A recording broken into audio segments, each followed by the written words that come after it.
sistema imunológico. Alguns acreditam que os vírus são mais antigos que todas as outras formas de vida e são pacientes. Sem uma célula para invadir, eles esperam em uma forma inativa entre a vida e a morte. Alguns podem suportar séculos, esperando para se reproduzir. Esse é seu único objetivo. Os vírus, quando estão soltos no meio ambiente, são basicamente pedaços de informação genética com uma camada proteica ou alguma outra proteção, vulneráveis aos elementos em geral, esperando a próxima criatura aparecer para eles infectarem e se propagarem. É a forma de vida que não pode viver sozinha. Eles não têm o necessário para isso. Só conseguem sobreviver invadindo e usando outra célula para esse propósito. E quando eles usam células humanas para esse propósito, nós saímos perdendo. Doenças causadas por vírus têm sido uma força tão potente na história da humanidade quanto guerras e desastres naturais. No século XV, a gripe foi chamada de influenza pelos italianos, porque eles acreditavam que ela fosse causada por influência das estrelas e dos planetas. A varíola foi citada pela primeira vez há 3.000 anos na China. Existem 7 tipos diferentes de herpes. Um deles é a catapora. A febre de Kuru é transmitida ao comer cérebro humano e é uma doença restrita aos canibais da Nova Guiné. Cada gripe que você tem pode parecer a mesma, mas não é. Existem centenas de vírus da gripe. Durante sua vida, pelo menos 50 deles irão te infectar e a lista não acaba. Vai do resfriado comum até a mortal AIDS. Os vírus causam muitos transtornos. Tem o vírus que você pega no escritório e os da creche, que os seus filhos trazem para casa e causam doenças menos graves. Nós não identificamos esses vírus especificamente, então muitas vezes deixamos passar e não damos a atenção que deveríamos dar. Vírus sempre foram difíceis de observar. Os microscópios ópticos mais potentes só conseguiam ampliar 2.000 vezes os objetos. Eles revelaram um mundo aquático de bactérias e criaturas unicelulares comendo, se movendo e se multiplicando.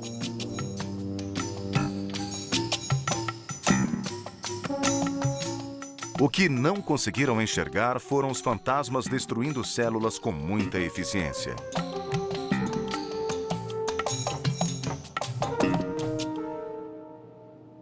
Então, na década de 30, cientistas alemães inventaram o microscópio eletrônico, que amplia as imagens em 7.000 vezes e conseguiram ver os vírus.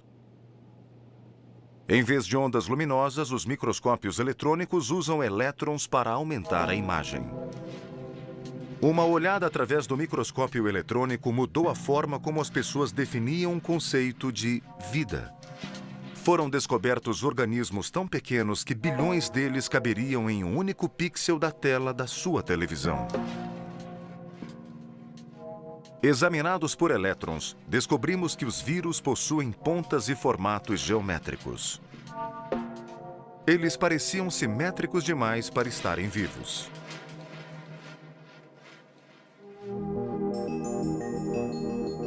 Nas telas potentes dos computadores atuais, os vírus parecem enfeites de árvores de Natal.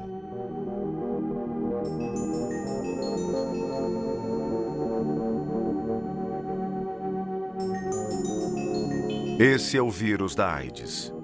Seu núcleo contém a informação genética necessária para o vírus se duplicar.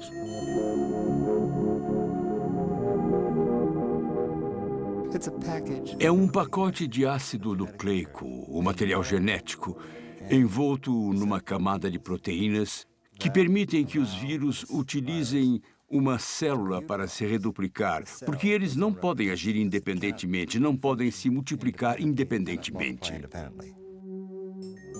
Os genes são protegidos por uma camada fina. Ela é revestida por moléculas que permitem que ele se ligue a uma célula-alvo e a invada.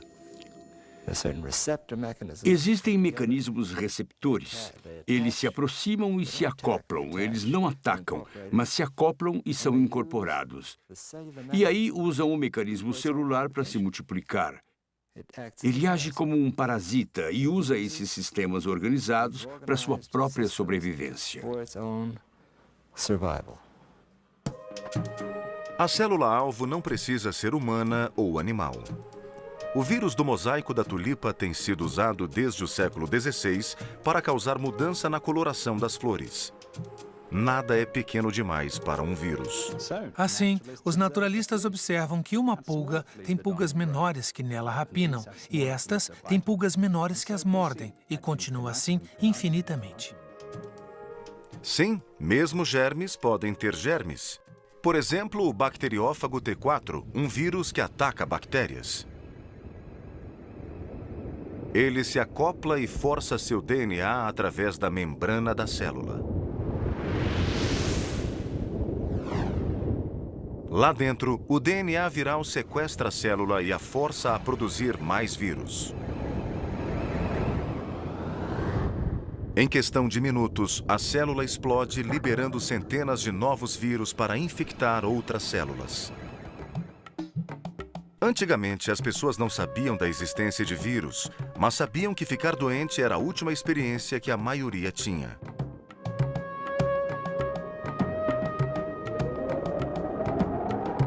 De onde vinham essas doenças? Foi a ira dos deuses? Mau presságio? Feitiçaria?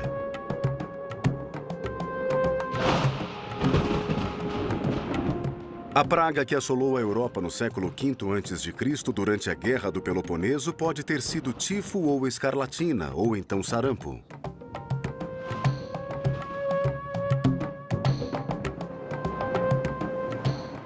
A varíola foi a calamidade da Idade Média, matando muitas pessoas e deixando os sobreviventes desfigurados. Quando arqueólogos do século XX abriram tumbas egípcias, encontraram possíveis referências a pólio.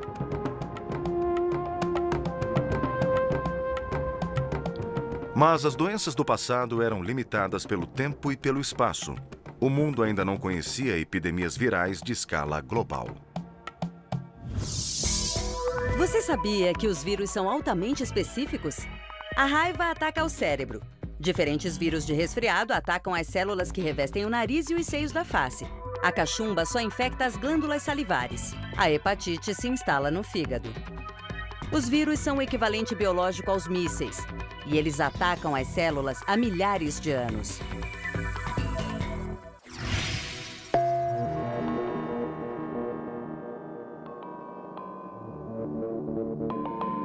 Um dos piores desastres naturais da história foi causado por um vírus.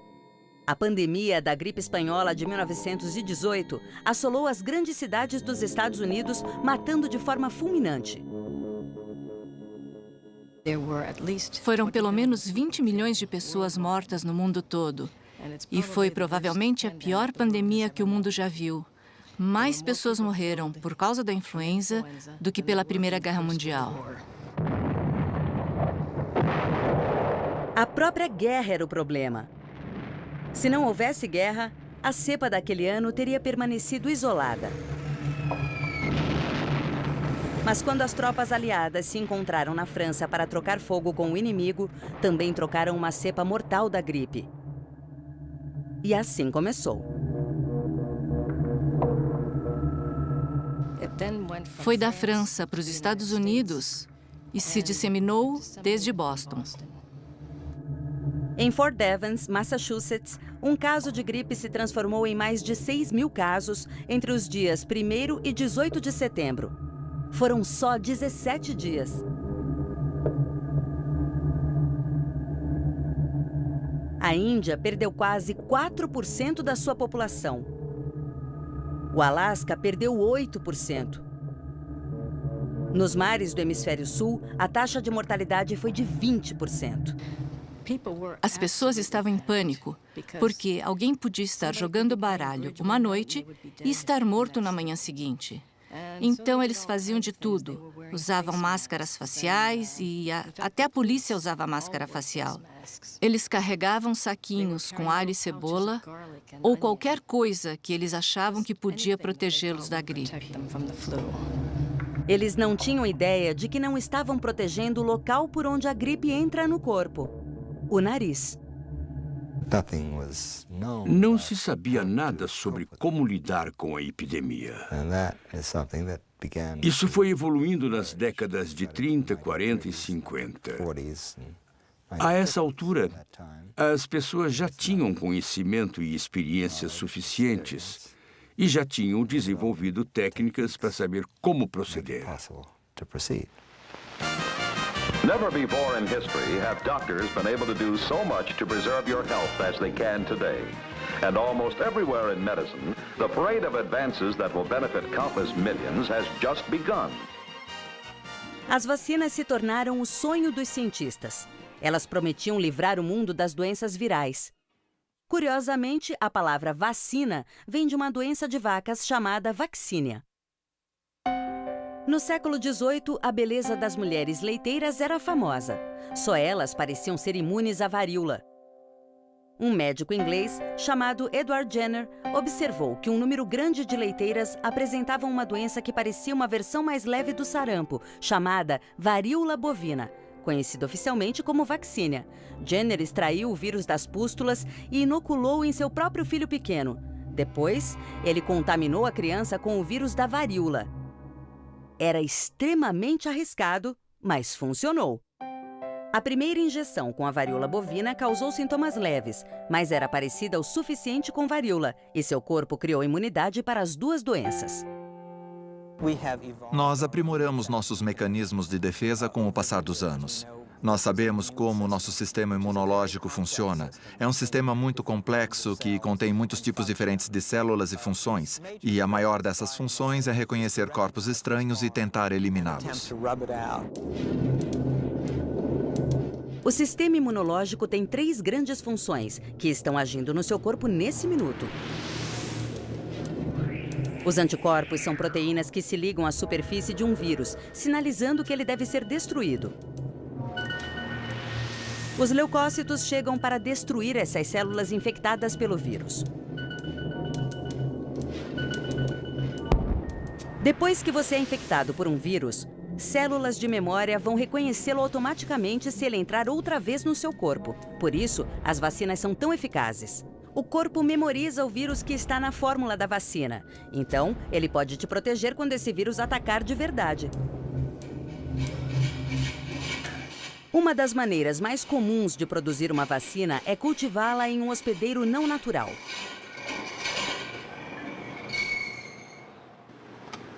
Embriões de galinha são usados para cultivar vírus humanos como febre amarela, sarampo, cachumba e gripe. A gripe tem sido cultivada em ovos há muitos anos. É nosso meio padrão de produzir vírus. Nós também podemos cultivar em cultura de tecido animal e funciona muito bem. Mas nós não podemos produzir cultura de tecido suficiente para fazer dosagens grandes para uso industrial.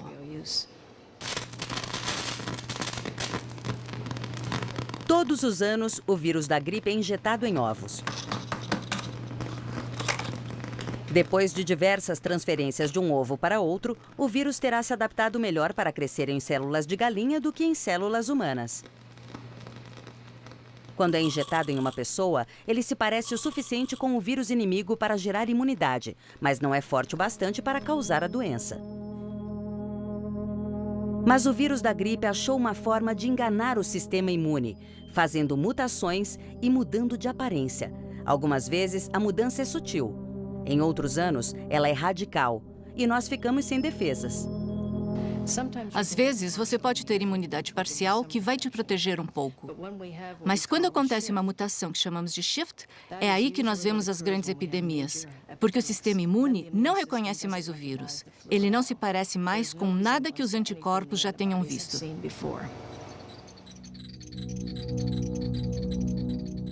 Quanto um vírus pode mudar depende da sua formação.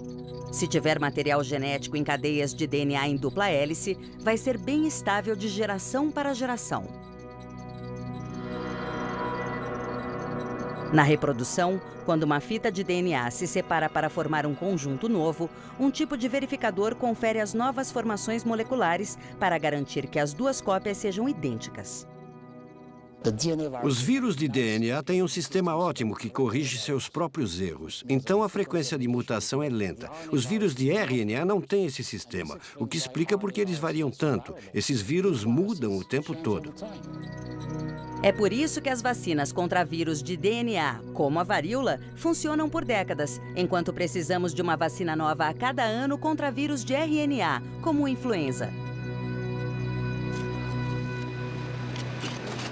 Essa biblioteca congelada é a coleção de cepas da gripe da doutora Herlocker que tem evoluído ao longo dos anos. Esses vírus não estão mortos, apenas adormecidos. Cada frasco representa um ano e uma cepa diferente. Se alguém descongelasse e respirasse o vírus de 1980, provavelmente ficaria gripado. Alguns tipos de vírus da gripe são mutações espontâneas. Outras epidemias podem vir de patos ou porcos e acabam levando nomes como gripe suína, gripe de Hong Kong ou gripe asiática, porque costumam vir de países onde as pessoas vivem próximas a animais de fazenda. A influenza pode passar de uma espécie para outra. Quando isso acontece, a cepa muda, dando muito trabalho para os cientistas da Organização Mundial de Saúde e do Centro de Controle e Prevenção de Doenças dos Estados Unidos. Todo ano é uma corrida contra o tempo. CCD, Laboratório de Influenza. Informações que ajudam a prever qual cepa nova está chegando são reunidas em centros de observação da gripe de todo o mundo.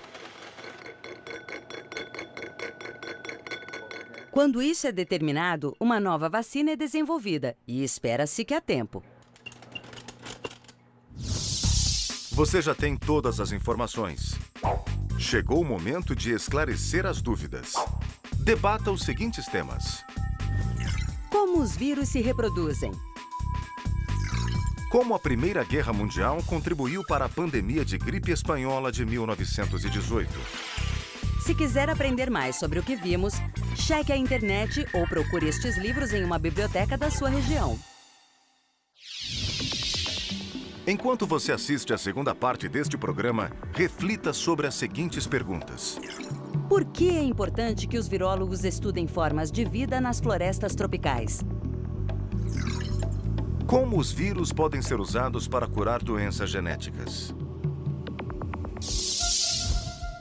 Vírus são responsáveis por doenças humanas, desde um resfriado comum até o HIV. E como eles possuem muitas formas para se disseminar, combatê-los pode ser difícil. De que formas podemos lutar contra os vírus? Eu acho que o principal é a higiene, tipo lavar as mãos e fazer essas coisas. Comer bem, dormir bastante. E, é claro, as vacinas. Se alguém estiver com uma doença contagiosa, ficar longe. Não espirrar nas outras pessoas. Um dos melhores jeitos são as vacinas. As vacinas são uma versão enfraquecida do vírus. Eles injetam em você para você criar anticorpos para destruir o vírus. Conversar com o seu médico e seguir tudo o que ele disser. É difícil imaginar um mundo sem vacinas contra doenças como gripe, varíola e pólio.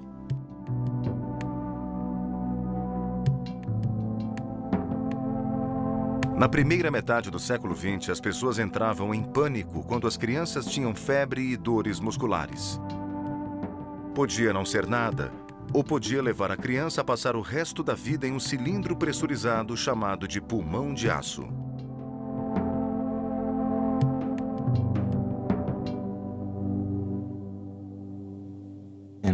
Durante toda a minha vida, eu tive consciência dos efeitos dos vírus. Em 1916, por exemplo, 2 anos depois de eu nascer, teve uma epidemia severa de pólio nos Estados Unidos, principalmente na cidade de Nova York. E depois, em 1918 e em 19, teve uma epidemia grave de gripe, e nos 2 casos os efeitos foram devastadores.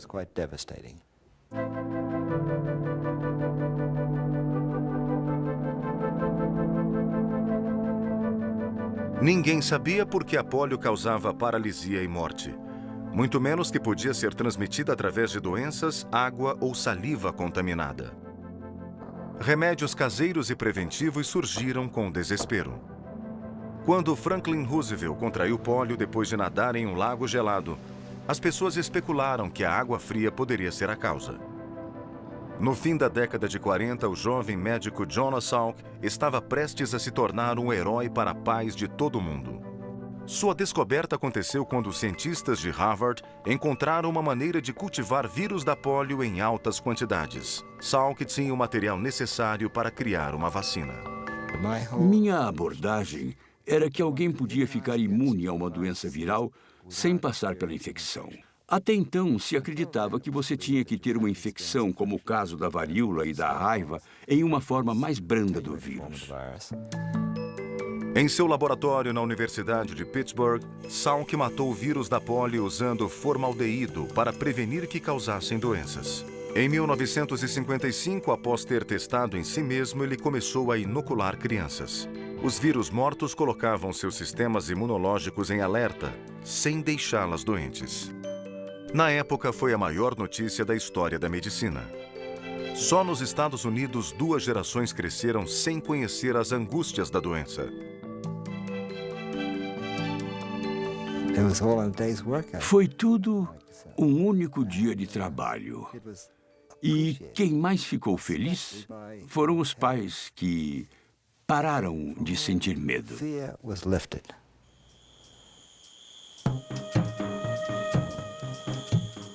Em 1935, um bacteriologista disse que a batalha contra as doenças era uma das últimas verdadeiras aventuras do mundo. Os dragões estão todos mortos e a lança está criando ferrugem junto à chaminé. A única cruzada de nossa época é a guerra contra essas criaturas pequeninas e ferozes que nos espreitam nos cantos escuros e nos perseguem alojadas em ratos, que voam e rastejam com os insetos e armam ciladas para nós em nossa comida e bebida e até em nosso amor.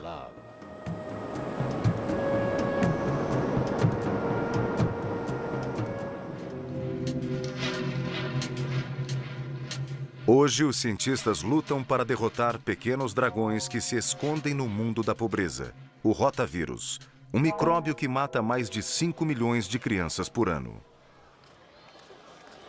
5 milhões, principalmente em países em desenvolvimento. Na guerra contra o rotavírus, esse é o campo de batalha, uma vila na região central do Brasil. A cidade foi construída precariamente sobre um rio. O rio é a única água corrente do local e é o sistema de esgoto. Infelizmente, também é a fonte de água da região. Em colaboração com a Organização Mundial de Saúde, o Dr. Alexandre Linhares e sua equipe do Instituto Evandro Chagas rastreiam o rotavírus e tentam ajudar as mães a lutar contra a doença. Mas é difícil encontrar combustível para ferver água. O saneamento é complicado em uma vila flutuante em um país tropical. O vírus é tão instável que a transmissão de uma pessoa para outra se mantém na comunidade. Nós sabemos que melhorar as condições de saneamento e também de higiene é muito importante. Mas não é suficiente para controlar o rotavírus e a diarreia. Nós precisamos ter uma vacina eficaz. Os pesquisadores monitoram a saúde das crianças e testam seu sangue para estudar como elas desenvolvem anticorpos contra o vírus. Eles realizam testes de campo para avaliar a eficiência de uma vacina em potencial. Se aprovada, essa vacina pode salvar 800 mil vidas por ano.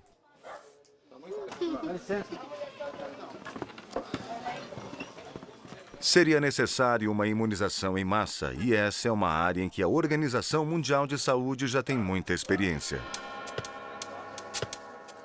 Em 1967, eles decidiram erradicar uma doença, a varíola. Nós nunca tínhamos erradicado nenhuma infecção. A varíola foi a primeira vez que o mundo finalmente se uniu e decidiu que, se era para causar a extinção de uma espécie, que fosse por uma boa causa, para variar. Equipes internacionais de médicos e enfermeiros foram enviadas de casa em casa procurando o último caso de varíola na Somália. É simplesmente incrível ver a forma como eles agiram. Eles tinham equipes de médicos e enfermeiros que viajavam pelo mundo inteiro, pelos desertos, pelas montanhas, em todos os países do planeta. Eles vacinaram todo mundo. O vírus da varíola só pode crescer em humanos. A vacinação impediu que ele se espalhasse para novos hospedeiros. Então, quando a última vítima se recuperou, a cadeia de transmissão foi quebrada para sempre. A doença varíola desapareceu da Terra em 1978, mas o vírus da varíola continua existindo.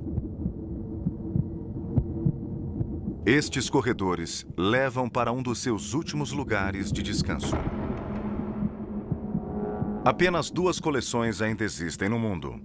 Uma em Moscou e outra aqui no Centro de Controle de Doenças em Atlanta. A Organização Mundial de Saúde quer que elas sejam destruídas, mas nem todos concordam. Nós não queríamos eliminar totalmente os estoques de vírus, porque a gente não entendia completamente como ele funcionava. Isso é parte do fundamento básico da diversidade biológica. Nós podemos mesmo ficar sem esses organismos que se estabeleceram em um nicho ecológico? O maior perigo é o vírus escapar acidentalmente de algum freezer em algum lugar onde tenha um estoque esquecido daqui a vários anos, quando as pessoas nem se lembrarem mais que ele existe. A ideia de o vírus da varíola escapar e dizimar populações não imunizadas pode parecer ficção científica, mas isso aconteceu alguns séculos atrás.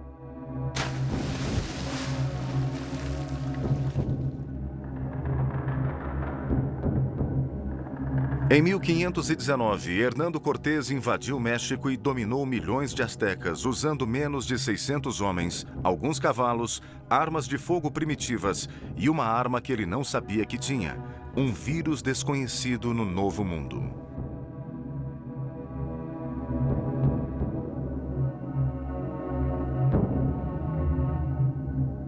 Os astecas e seu sistema imune estavam indefesos. Já os nativos foram quase todos mortos pela varíola. Então o Senhor liberou o caminho para nossas posses. O que era comumente atribuído à vontade de um ser superior era, na verdade, trabalho do homem. Dessa vez, a transmissão do vírus pode não ter sido tão inocente. De acordo com alguns especialistas, Lord Jeffrey Amherst, da colônia de Massachusetts Bay, ordenou que fossem distribuídos cobertores infectados com varíola para as tribos nativas. A era dos descobrimentos se tornou um veículo perfeito para os vírus. Hoje não é diferente, apenas mais eficiente.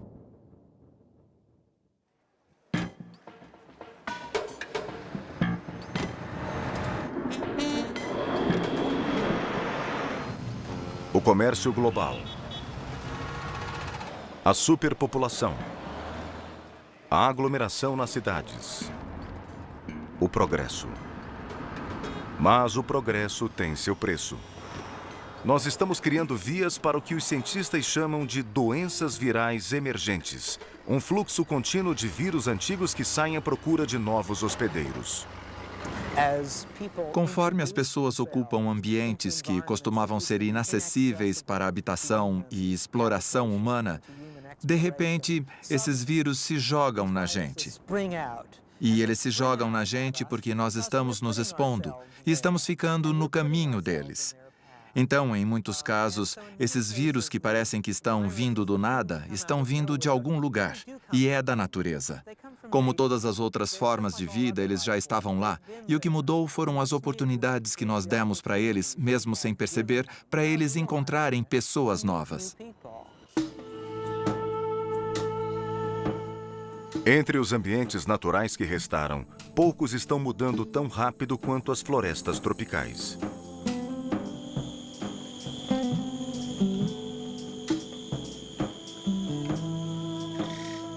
Especialistas estimam que 90% das 14 milhões de espécies da Terra ainda sejam desconhecidas.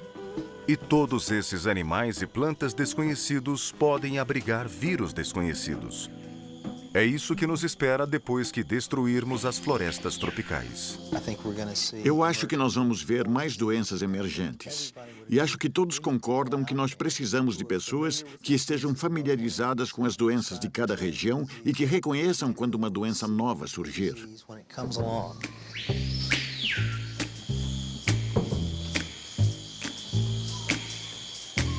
Everybody's got the fever. That is something you all know. O senhor Júlio Augusto Cardoso Saraiva faz parte de uma equipe de médicos e cientistas que tentam prever os caminhos de vírus emergentes. O trabalho dele? Isca. Augusto serve de isca para os insetos. Ele espera pacientemente no dossel da floresta tropical brasileira que os mosquitos o piquem.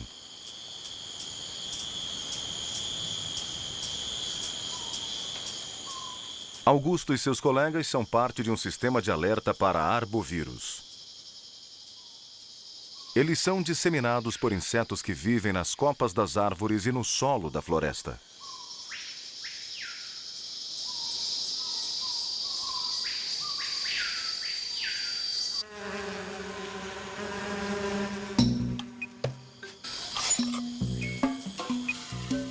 Os insetos morrem quando eles e suas cargas de vírus são congelados com nitrogênio líquido para a viagem até o Instituto Evandro Chagas, em Belém, no Brasil.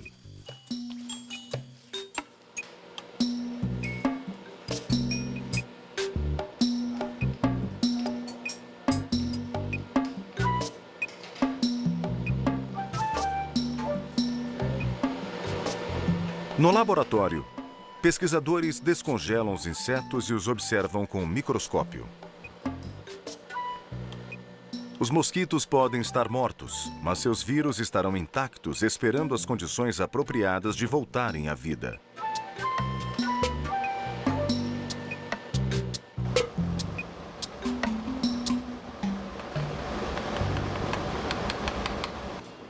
Em uma fase do projeto, os insetos são esmagados em uma solução líquida. Essa sopa verde de mosquito é injetada em ratos de laboratório. Alguns desenvolvem problemas de locomoção, outros morrem em poucas horas. Alguns desenvolvem infecções dos vírus mais assustadores que conhecemos, como a febre amarela.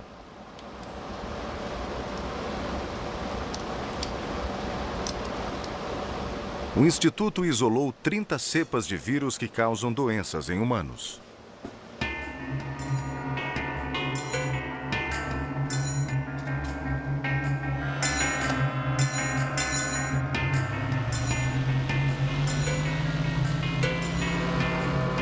Apenas de mosquitos, o Instituto já encontrou 40 cepas de vírus que o mundo não conhecia. Insetos não são a única forma que os vírus têm de viajar. Durante a Guerra da Coreia, milhares de soldados contraíram uma febre estranha que depois recebeu o nome do rio Hantan. O hantavírus causa hemorragia, insuficiência renal e morte. Foi descoberto que ele era transmitido pela urina de ratos que viviam nos arrozais. Uma doença similar surgiu de repente no sudoeste dos Estados Unidos em 1993. Detetives médicos do Centro para Controle de Doenças rapidamente miraram no grupo hantavírus. Ele também foi encontrado em ratos. Ao descobrirmos a ligação com os roedores, tivemos a chance de criar estratégias específicas para pessoas poderem evitar esses tipos de roedores. Evitar os roedores é tudo que podemos fazer. Nesse momento, ainda somos vulneráveis aos hantavírus. Não existe nenhum tratamento efetivo e ataques são impossíveis de se prever.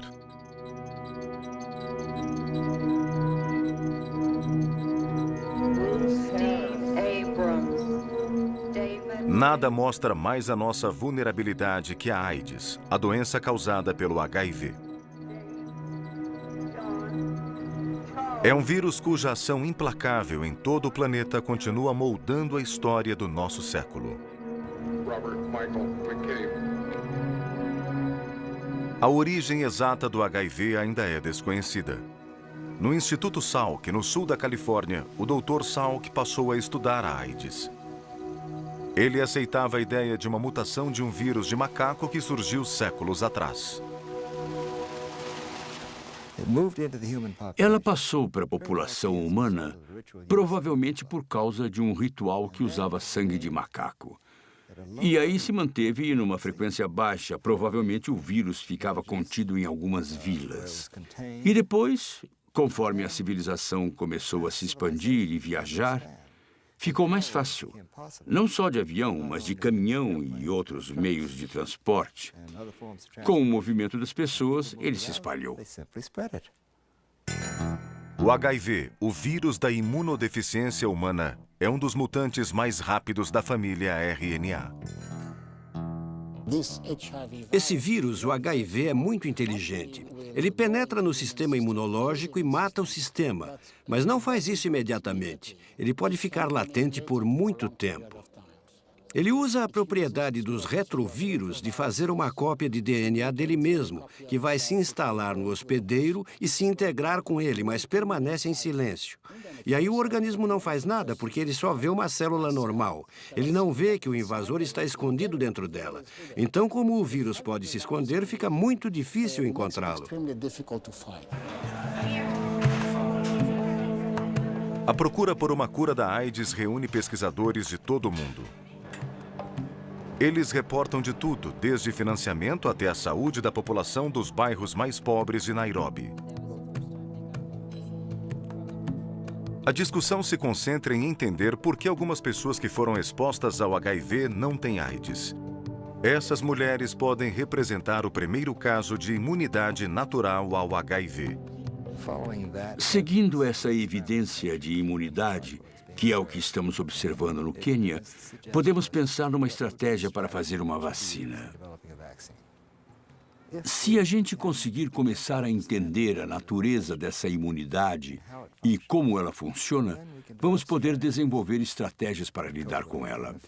E o fato de que temos evidências claras em humanos de que existem interações bem-sucedidas com o HIV é tudo o que nós precisamos saber. Isso mostra que é uma possibilidade. A natureza está nos mostrando alguma coisa. Você sabia? Os cientistas estão desenvolvendo novas formas de vacina e imunização, incluindo vacinas comestíveis e injeções sem agulha.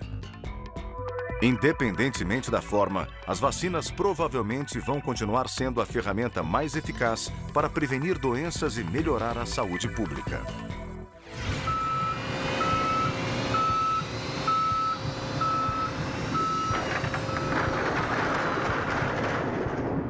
Em Fort Detrick, no estado de Maryland, uma equipe médica especial do Exército está sempre em alerta. Se um soldado pegar uma doença mortal, contagiosa ou não identificada, esses médicos partem imediatamente. Com a típica precisão militar, eles se chamam de US AMRAAD em inglês.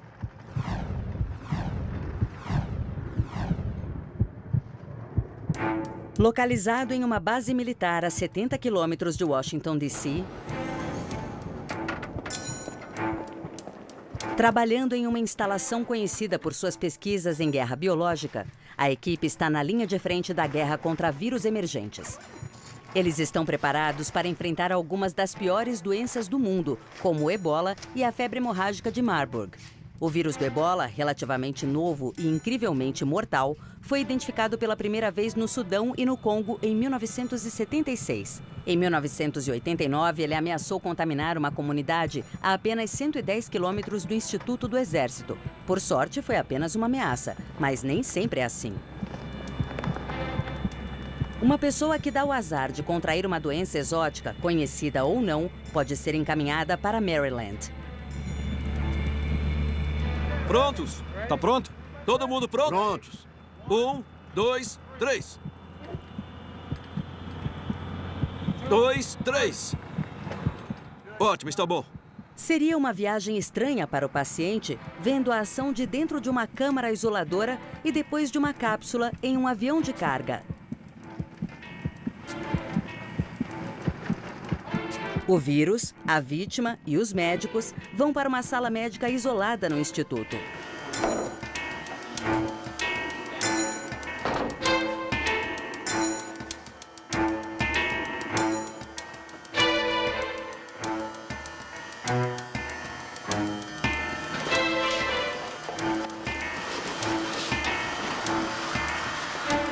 Os trajes espaciais pressurizados podem ser engraçados para quem vê de fora. Mas se tiver um vazamento, o ar irá sair da roupa em vez de entrar.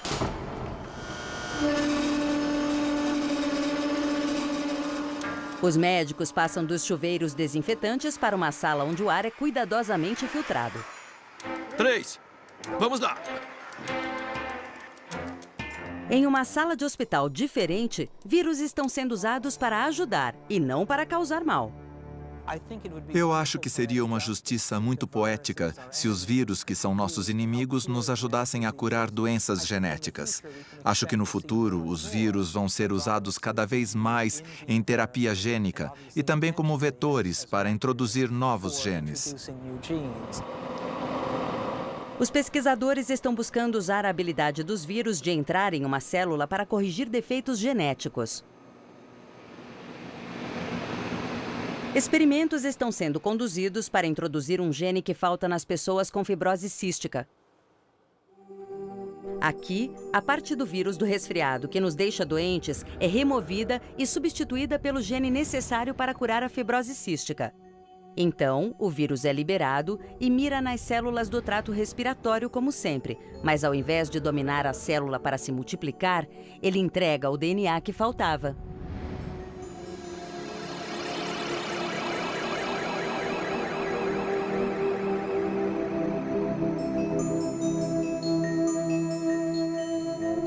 Então, a relação entre vírus e humanos continua se expandindo. Antes, eles nos usavam. E agora, nós os usamos. E não importa quem esteja no controle, o menor inimigo da humanidade não vai desaparecer. O HIV, a pandemia da AIDS, deviam servir de lição para nós. E é triste que a gente tenha que pagar um preço tão alto para reaprender algo que já sabemos há muitos anos, que as doenças infecciosas não vão desaparecer. Nós podemos ignorá-las, fingir que elas não existem e tentar controlá-las. E podemos aprender a conviver com elas. Mas nós temos que saber lidar com elas, não podemos simplesmente fechar os olhos. Vírus são parte da natureza. Não podemos aceitar que eles são parte da natureza e nós também? Está tudo aqui. Vocês querem ter direito exclusivo? Nós vamos ter que aceitar os vírus. Eles não vão embora. Então nós ficamos em um combate mortal com a mais singela das criaturas do mundo, e nossa única esperança é um empate. A alternativa é que a humanidade, que se autodenomina o auge da evolução, poderia desaparecer vítima de pedaços de material genético que estão na fronteira entre a vida e a morte.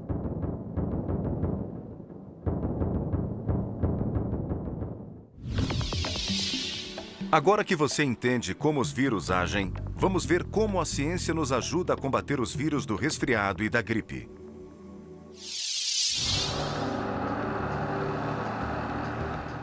Milhões de pessoas são infectadas com o vírus da gripe ou do resfriado todos os dias. Holly Jones vai se tornar uma delas. Oi, o Nathalie Stanley? Sexto andar. Obrigada. Segure a porta, por favor. Espera!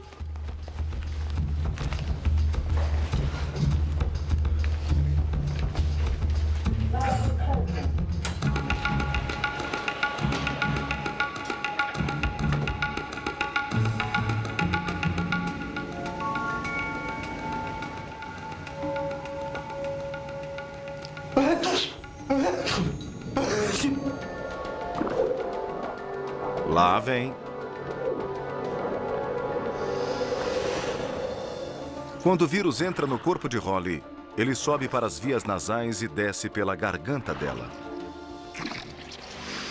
Lá, o vírus domina as células e começa a produzir novos vírus. E eles vão se espalhar pelo corpo dela. Quando células são danificadas, elas liberam substâncias químicas que desencadeiam a resposta inflamatória do corpo. Durante essa resposta, fluido e células chamadas fagócitos vão dos vasos sanguíneos para os tecidos infectados. Fagócitos são células brancas que absorvem vírus e bactérias. Eles matam patógenos, os englobando e destruindo. Os fagócitos fazem um trabalho excelente matando patógenos, mas não são a única arma que o sistema imunológico usa para combater doenças. Os linfócitos, outro tipo de células brancas especializadas, também ajudam a proteger o corpo de infecções. Um tipo de linfócito chamado célula T identifica patógenos que entram no corpo. Ele reconhece uma molécula do patógeno chamada de antígeno. Outro tipo de linfócitos são as células B. Elas produzem químicos chamados anticorpos que se ligam a antígenos e ajudam a destruir os patógenos. Alguns anticorpos fazem os patógenos se unirem e assim eles ficam impossibilitados de danificar as células do corpo. Outros não permitem que patógenos se liguem às células. Enquanto o sistema imunológico do corpo possui técnicas eficazes de combater infecções, os cientistas estão tentando dar mais ajuda para o corpo. Por exemplo, contra o resfriado comum. Por mais de 30 anos, o Dr. Jack Gwaltney, do Centro Médico da Universidade de Virgínia, está tentando curar o resfriado, mas encontrar a cura não é simples. Existem mais de 200 variedades do vírus do resfriado, tornando difícil o desenvolvimento de uma vacina efetiva. Pesquisadores como ele finalmente identificaram o receptor ou a área na superfície da célula que o vírus do resfriado utiliza para invadir as células. O receptor se chama ICAM-1 e as empresas farmacêuticas estão criando tratamentos baseados nele. A ideia é que se você colocar uma grande quantidade de receptor sintético no nariz, como isca, quando o vírus chegar lá, ele vai se ligar a esse material e não vai chegar no ICAM das suas células. Drogas experimentais mostraram que prevenir que o vírus da gripe atinja os receptores ICAM-1 pode tornar os sintomas do resfriado menos severos e ajudar a combater a infecção mais rapidamente. Se essas novas drogas tiverem sucesso, o resfriado comum pode se tornar algo do passado. Mas mesmo assim, o corpo humano sempre estaria suscetível a outros patógenos. A gripe é uma doença grave que mata milhares de pessoas todos os anos. O vírus da gripe ataca o sistema respiratório. Sintomas típicos incluem espirros, tosse, febre repentina, dores no corpo e sensação de fraqueza. A gripe muda todos os anos. É um vírus que evolui mais rápido do que qualquer outro vírus. Ele muda de cápsula. E assim, as células do sistema imunológico não o reconhecem como o vírus que atacou no ano anterior. E, na verdade, é um vírus novo mesmo. Todos os anos, investigadores do Centro para Controle e Prevenção de Doenças e da Organização Mundial de Saúde tentam prever qual cepa da influenza será mais disseminada na próxima temporada de gripe. Com os resultados, os cientistas podem começar a desenvolver uma vacina que ajude o sistema imunológico a reagir rápido o suficiente para destruir o vírus antes que a pessoa adoeça. Uma vacina normalmente é composta de patógenos que foram extremamente enfraquecidos, mas esses vírus inativos ainda contêm as proteínas características que desencadeiam uma resposta imune. A vacina da gripe é feita de vírus altamente purificados, cultivados em ovos. Os cientistas alteram a estrutura genética dos vírus para que eles não infectem as pessoas. Nos Estados Unidos, a FDA, que é o órgão que regula os medicamentos, fornece aos fabricantes de vacina as cepas de vírus. Então, os fabricantes injetam os vírus em ovos de galinha fertilizados. Eles são incubados para que o vírus se multipliquem e cresçam.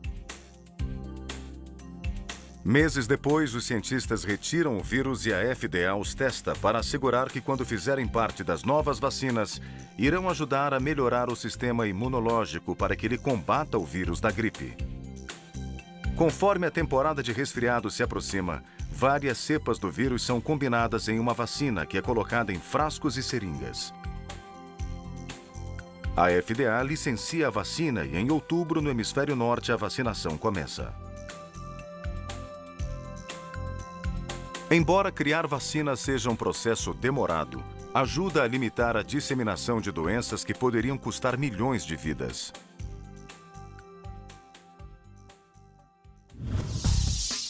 Você já tem todas as informações. Chegou o momento de esclarecer as dúvidas. Debata os seguintes temas.